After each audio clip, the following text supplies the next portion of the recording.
ಎಲ್ರಿಗೂ ನಮಸ್ಕಾರ. ನಾನು ಕಾಂಚನ. ಇವತ್ತು ನಮ್ಮ ಬೆಂಗಳೂರನ್ನ ಭಾರತದ ಸಿಲಿಕಾನ್ ವ್ಯಾಲಿ, ಸಿಲಿಕಾನ್ ಸಿಟಿ ಅಂತ ಕರಿತೀವಿ ಅಲ್ವಾ? ಅದಕ್ಕೆ ಮೂಲ ಕಾರಣ ಅಥವಾ ಮೂಲ ಅಡಿಪಾಯ ಹಾಕಿದಂಥವ್ರು ಯಾರು ಗೊತ್ತಾ? ಮೈಸೂರು ಸಂಸ್ಥಾನದ ನಾಲ್ವಡಿ ಕೃಷ್ಣರಾಜ ಒಡೆಯರು. ಅವರ ಆಳ್ವಿಕೆಯಲ್ಲಿ ಮೈಸೂರು ಬಂದು ಅತ್ಯುತ್ತಮ ಆಡಳಿತ ರಾಜ್ಯ ಅಂತ ಹೆಸರುವಾಸಿಯಾಗಿತ್ತು. ಅವರ ಆಳ್ವಿಕೆಯಲ್ಲಿ ಹಲವಾರು ಸಂಸ್ಥೆಗಳನ್ನ ಸ್ಥಾಪನೆ ಮಾಡ್ತಾರೆ, ಅಣೆಕಟ್ಟುಗಳನ್ನ ನಿರ್ಮಾಣ ಮಾಡ್ತಾರೆ. ನಾಲ್ವಡಿ ಕೃಷ್ಣರಾಜ ಒಡೆಯರ ಆಳ್ವಿಕೆ ಸಮಯನ ಸುವರ್ಣ ಯುಗ ಅಂತಾನೆ ಹೇಳ್ತಾರೆ.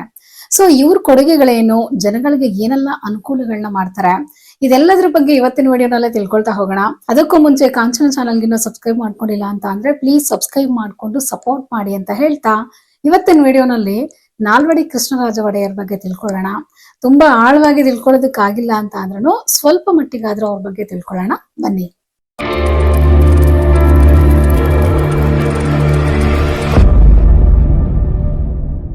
ನಾಲ್ವಡಿ ಕೃಷ್ಣರಾಜ ಒಡೆಯರು ಮೈಸೂರು ಸಾಮ್ರಾಜ್ಯದ 24ನೇ ಮಹಾರಾಜರಾಗಿದ್ರು. ಚಾಮರಾಜೇಂದ್ರ ಒಡೆಯರ ಮೊದಲನೇ ಮಗ ಆಗಿರ್ತಾರೆ. ಆದ್ರೆ ಅವ್ರಿಗೆ 10 ವರ್ಷ ಅಥವಾ 11 ವರ್ಷ ವಯಸ್ಸಿರ್ಬೇಕಾದ್ರೇನೆ ತನ್ನ ತಂದೆನ ಕಳ್ಕೊಳ್ತಾರೆ ಅವರು. ಅಂದ್ರೆ ಚಾಮರಾಜೇಂದ್ರ ಒಡೆಯರ ಮರಣ ಆಗುತ್ತೆ. ಆಗ ನಾಲ್ವಡಿ ಕೃಷ್ಣರಾಜ ಒಡೆಯರ್ಗೆ ಅವ್ರಿಗಿನ್ನೂ 10 ವರ್ಷ ಅಥವಾ 11 ವರ್ಷ ವಯಸ್ಸಿರುತ್ತೆ ಅಷ್ಟೇ. ಆಗ ಅವ್ರ ಮರಣದ ನಂತರ ಮಹಾರಾಣಿಯವ್ರು ಏನ್ ಮಾಡ್ತಾರೆ, ನಾಲ್ವಡಿ ಕೃಷ್ಣರಾಜ ಒಡೆಯರು ಪ್ರೌಢಾವಸ್ಥೆಗೆ ಬರೋವರ್ಗುನು, ಅವರು ಅಧಿಕಾರದ ಜವಾಬ್ದಾರಿನ ವಹಿಸ್ಕೊಳ್ಳೋವರ್ಗುನು ಮಹಾರಾಣಿಯವರು ವಾಣಿ ವಿಲಾಸ ಅವರು ಪೂರ್ತಿ ಜವಾಬ್ದಾರಿನ ವಹಿಸ್ಕೊಂಡು ಆಡಳಿತ ನಡೆಸ್ತಿರ್ತಾರೆ. ನಂತರ 1902ರಲ್ಲಿ ನಾಲ್ವಡಿ ಕೃಷ್ಣರಾಜ ಒಡೆಯರು ತಮ್ಮ ಆಡಳಿತದ ಅಧಿಕಾರನ ವಹಿಸ್ಕೊಳ್ತಾರೆ. ಮೈಸೂರಿನ 24ನೇ ಮಹಾರಾಜರಾಗಿ 1902ರಿಂದ 1940ರವರೆಗೆ ಒಟ್ಟು 39 ವರ್ಷಗಳ ಕಾಲ ರಾಜ್ಯಭಾರ ಮಾಡ್ತಾರೆ. ಆ 39 ವರ್ಷಗಳ ಆಡಳಿತದ ಕಾಲವನ್ನ ನಾನು ಅವಾಗ್ಲೇ ಹೇಳ್ದಂಗೆ ಸುವರ್ಣ ಯುಗ ಅಂತಾನೆ ಕರೀತಾರೆ. ಅಷ್ಟೊಂದು ಅಭಿವೃದ್ಧಿ ಪಡೆಯುತ್ತೆ. ಹಾಗೇನೆ 1900ರಲ್ಲಿ ಕತಿಯಾವರನ ಮಹಾರಾಣಿಯಾಗಿದ್ದ ಪ್ರತಾಪ ಕುಮಾರಿ ಅಮ್ಮಣ್ಣಿ ಅವರು ಸಹ ವಿವಾಹ ಆಗ್ತಾರೆ. ಸೊ ನಾಲ್ವಡಿ ಕೃಷ್ಣರಾಜ ಒಡೆಯರ ಕೊಡುಗೆಗಳೇನು, ಅವರು ಏನೆಲ್ಲ ಅಭಿವೃದ್ಧಿ ಪಡಿಸಿದ್ರು ಅಂತ ನೋಡೋದಾದ್ರೆ, ಮೊದಲನೇದಾಗಿ ನಮ್ಗೆಲ್ರಿಗೂ ಗೊತ್ತಿರೋ ಹಾಗೆ ನಾಲ್ವಡಿ ಕೃಷ್ಣರಾಜ ಒಡೆಯರು ಇಡೀ ಏಷ್ಯಾದಲ್ಲೇ ಮೊದಲನೇ ಬಾರಿಗೆ ಜಲವಿದ್ಯುತ್ ಕೇಂದ್ರವನ್ನ ಪ್ರಾರಂಭ ಮಾಡ್ತಾರೆ. ಶಿವನ ಸಮುದ್ರದಲ್ಲಿ 1902ರಲ್ಲಿ ಜಲವಿದ್ಯುತ್ ಉತ್ಪಾದನೆಯನ್ನ ಮಾಡ್ತಾರೆ.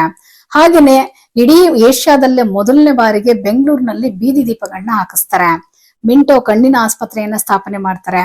ಇದು ವಿಶ್ವದಲ್ಲೇ ಅತ್ಯಂತ ಹಳೆಯ ಕಣ್ಣಿನ ಆಸ್ಪತ್ರೆ ಇದು.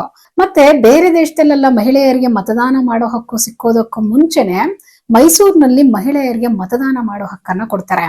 ಮತ್ತೆ ಚಿತ್ರದುರ್ಗದಲ್ಲಿ ವಾಣಿ ವಿಲಾಸ ಸಾಗರ ಅಣೆಕಟ್ಟನ್ನ ಕಟ್ಟಿಸ್ತಾರೆ. ಇದು ನಮ್ಮ ಕರ್ನಾಟಕದ ಮೊದಲನೇ ಅಣೆಕಟ್ಟು ಇದು. ಮತ್ತೆ ಬೆಂಗಳೂರಿನಲ್ಲಿ 1911ರಲ್ಲಿ ಇಂಡಿಯನ್ ಇನ್ಸ್ಟಿಟ್ಯೂಟ್ ಆಫ್ ಸೈನ್ಸ್ ಅನ್ನ ಶುರು ಮಾಡೋದಕ್ಕೆ 371 ಎಕರೆ ಭೂಮಿ ಮತ್ತೆ ಹಣವನ್ನ ಉಡುಗೊರೆಯಾಗಿ ಕೊಡ್ತಾರೆ ಅವರು.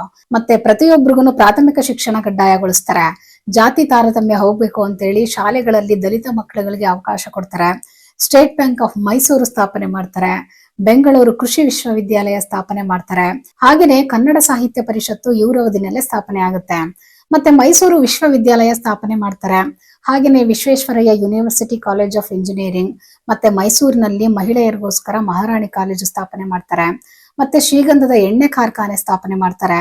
ಭದ್ರಾವತಿನಲ್ಲಿ ಕಬ್ಬಿಣ ಮತ್ತೆ ಉಕ್ಕಿನ ಕಾರ್ಖಾನೆ ಶುರು ಮಾಡ್ತಾರೆ. ಮತ್ತೆ ಇವತ್ತು ತುಂಬಾ ಪ್ರಸಿದ್ಧಿ ಪಡೆದುಕೊಂಡಿರುವಂತ KRS ಅಣೆಕಟ್ಟನ್ನ ಕಟ್ಟಿಸ್ತಾರೆ. ಆ ಟೈಮ್ ನಲ್ಲಿ ಇದು ಏಷ್ಯಾದಲ್ಲೇ ಅತಿ ದೊಡ್ಡ ಅಣೆಕಟ್ಟಾಗಿರುತ್ತೆ. ಮತ್ತೆ ಮಾರ್ಕೋನಹಳ್ಳಿ ಅಣೆಕಟ್ಟು ನಿರ್ಮಾಣ ಮಾಡ್ತಾರೆ. ಹಿರೇಭಾಸ್ಕರ ಅಣೆಕಟ್ಟು ನಿರ್ಮಾಣ ಮಾಡ್ತಾರೆ. ಮತ್ತೆ ಮೈಸೂರು ವೈದ್ಯಕೀಯ ಕಾಲೇಜು ಶುರು ಮಾಡ್ತಾರೆ. ವಾಣಿ ವಿಲಾಸ ಮಹಿಳಾ ಮತ್ತೆ ಮಕ್ಕಳ ಆಸ್ಪತ್ರೆ ಸ್ಥಾಪನೆ ಮಾಡ್ತಾರೆ. ಮೈಸೂರು ಪೇಪರ್ ಮಿಲ್ ಸ್ಥಾಪನೆ ಮಾಡ್ತಾರೆ. ಮತ್ತೆ ಮೈಸೂರು ಪೇಂಟ್ಸ್ ಅಂಡ್ ವಾರ್ನಿಶ್ ಅನ್ನ ಸ್ಥಾಪನೆ ಮಾಡ್ತಾರೆ. ಹಾಸನದಲ್ಲಿ ಮೈಸೂರು ಇಂಪ್ಲಿಮೆಂಟ್ಸ್ ಕಾರ್ಖಾನೆಯನ್ನ ಶುರು ಮಾಡ್ತಾರೆ. ಮತ್ತೆ ಹಿಂದೂಸ್ತಾನ್ ಏರೋನಾಟಿಕ್ಸ್ ಲಿಮಿಟೆಡ್ HAL ಕಂಪನಿಗೆ ಮಹಾರಾಜರೇ ಅಡಿಪಾಯ ಹಾಕ್ತಾರೆ. ಮತ್ತೆ 8 ವರ್ಷಕ್ಕಿಂತ ಕಡಿಮೆ ವಯಸ್ಸಿನ ಹುಡುಗಿರಿಗೆ ಬಾಲ್ಯ ವಿವಾಹ ಮಾಡೋದನ್ನ ನಿಷೇಧ ಮಾಡ್ತಾರೆ. ಮತ್ತೆ ವಿಧವೆ ಹುಡುಗಿರಿಗೆ ವಿದ್ಯಾರ್ಥಿ ವೇತನ ಸ್ಥಾಪಿಸ್ತಾರೆ. ಉದ್ಯೋಗಗಳಲ್ಲಿ ಬ್ರಾಹ್ಮಣೇತರರಿಗೆ 25% ಅಷ್ಟು ಮೀಸಲಾತಿ ಮಾಡ್ತಾರೆ. ಮತ್ತೆ ಸಹಕಾರಿ ಸಂಘಗಳನ್ನ ಸ್ಥಾಪನೆ ಮಾಡ್ತಾರೆ. ಹಾಗೇನೆ ವಿಜ್ಞಾನ ಸಂಸ್ಥೆ ಸ್ಥಾಪನೆ ಮಾಡೋದಕ್ಕೆ CV ರಾಮನ್ ಅವರಿಗೆ 10 ಎಕರೆ ಭೂಮಿನ ಉಡುಗೊರೆಯಾಗಿ ಕೊಡ್ತಾರೆ. ಮತ್ತೆ ರಾಜ್ಯದಲ್ಲಿ ಸ್ಥಳೀಯ ಸಂಸ್ಥೆಗಳನ್ನ ರಚನೆ ಮಾಡ್ತಾರೆ. ಸಣ್ಣ ಸಣ್ಣ ಪಟ್ಟಣದಲ್ಲಿ ಮುನ್ಸಿಪಾಲಿಟಿಗಳನ್ನ ರಚನೆ ಮಾಡ್ತಾರೆ. ಮತ್ತೆ ಹೊಸ ರೈಲು ಮಾರ್ಗಗಳನ್ನ ನಿರ್ಮಾಣ ಮಾಡ್ತಾರೆ. ಮತ್ತೆ ಬೆಂಗಳೂರಿನಲ್ಲಿ ಸಾಬೂನು ಕಾರ್ಖಾನೆ ಶುರು ಮಾಡ್ತಾರೆ. ಅವ್ರ ಕಾಲದಲ್ಲಿ 270 ಉಚಿತ ಆಸ್ಪತ್ರೆಗಳನ್ನ ಶುರು ಮಾಡ್ತಾರೆ. ಅಷ್ಟೇ ಅಲ್ಲ, ಸಾಮಾಜಿಕ ಕಾನೂನುಗಳನ್ನ ಜಾರಿಗೆ ತರ್ತಾರೆ. ದೇವದಾಸಿ ಪದ್ಧತಿ, ಬಸವಿ ಪದ್ಧತಿ, ಗೆಜ್ಜೆ ಪೂಜೆ ಪದ್ಧತಿ ಇದನ್ನೆಲ್ಲ ನಿಷೇಧ ಮಾಡ್ತಾರೆ. ಮತ್ತೆ ವೇಶ್ಯಾವೃತ್ತಿ ತಡೆಗಟ್ಟೋ ಕಾಯ್ದೆ ಜಾರಿಗೆ ತರ್ತಾರೆ. ವಿಧವೆ ಹೆಣ್ಮಕ್ಳುಗಳು ಮರುವಿವಾಹ ಮಾಡ್ಕೊಳ್ಬಹುದು ಅನ್ನೋ ಕಾಯ್ದೆ ಜಾರಿಗೆ ತರ್ತಾರೆ. ಮತ್ತೆ ಸ್ತ್ರೀಯರಿಗೆ ಕಡ್ಡಾಯ ಶಿಕ್ಷಣ ಜಾರಿಗೆ ಬರುತ್ತೆ. ಮತ್ತೆ ಶಾಲೆಗಳಲ್ಲಿ ಸೇರ್ಕೊಳ್ಳೋದಕ್ಕೆ ಜಾತಿ ಪರಿಗಣನೆ ನಿಷೇಧ ಮಾಡ್ತಾರೆ. ಹೀಗೆ ಲೆಕ್ಕವಿಲ್ಲದಷ್ಟು ಎಲ್ಲಾ ಕ್ಷೇತ್ರದಲ್ಲೂ ಅಭಿವೃದ್ಧಿ ಪಡಿಸ್ತಾರೆ. ಇವರ ಆಡಳಿತದಲ್ಲಿ ಮೈಸೂರು ಸಂಸ್ಥಾನ ಅದ್ಭುತವಾಗಿ ಅಭಿವೃದ್ಧಿ ಪಡೆಯುತ್ತೆ. ಮಾದರಿ ಮೈಸೂರು ಅನ್ನೋ ಹೆಗ್ಗಳಿಕೆಗೆ ಕೀರ್ತಿಗೆ ಪಾತ್ರ ಆಗುತ್ತೆ. ಒಟ್ನಲ್ಲಿ ನಾಲ್ವಡಿ ಕೃಷ್ಣರಾಜ ಒಡೆಯರ ಆಳ್ವಿಕೆಯನ್ನ ಸುವರ್ಣ ಯುಗ ಅಂತಾನೆ ಹೇಳ್ಬೋದು. ಹಾಗೇನೆ ಕೊನೆಯದಾಗಿ ಇವ್ರ ಕೊಡುಗೆಗಳು ತುಂಬಾ ಅಪಾರವಾದದ್ದು ಅಂತ ಹೇಳೋದಕ್ಕೆ ಇಷ್ಟಪಡ್ತೀನಿ. ಈ ವಿಡಿಯೋ ಇಷ್ಟ ಆಗಿದ್ರೆ ಲೈಕ್ ಮಾಡಿ, ಶೇರ್ ಮಾಡಿ, ಸಬ್ಸ್ಕ್ರೈಬ್ ಮಾಡಿ. ಮತ್ತೆ ಮುಂದಿನ ವಿಡಿಯೋನಲ್ಲಿ ಇನ್ನೂ ಒಂದು ಇಂಟ್ರೆಸ್ಟಿಂಗ್ ಆಗಿರೋ ಟಾಪಿಕ್ ಜೊತೆ ಸಿಗ್ತೀನಿ. Thank you all, bye.